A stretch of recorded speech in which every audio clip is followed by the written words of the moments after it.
Hi everyone, in today's video I'm going to show you how to update your Emirates ID in Etisalat. So this particular option is very important because if your Emirates ID expires or get renewed and you don't update it, your SIM card or the services can get restricted. So don't worry, the process is very simple and I will walk you through it step by step.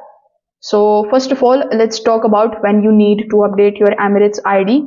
So you usually need to do this after renewing your ID, changing the visa details, or if Etisalat sends you a notification asking for an update.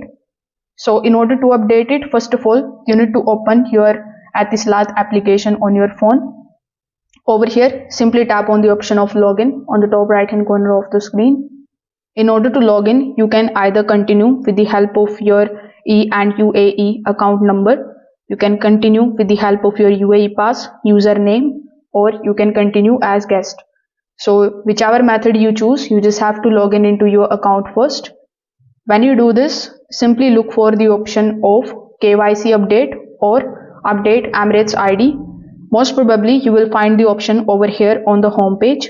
But if you are not able to find it here on the home page, you can just simply go to your profile and look for the option. So simply tap on the option when you see it, then upload a clear photo or scan of your new Emirates ID.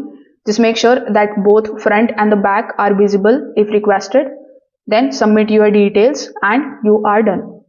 Now some updates may redirect you to the UAE pass for verification. So if that's the case, you just have to log in your UAE pass, approve the request, and your ID details will be synced automatically.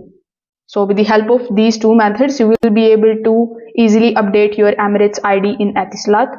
If this video helped you out, make sure that you like this video and subscribe to the channel. Thanks for watching.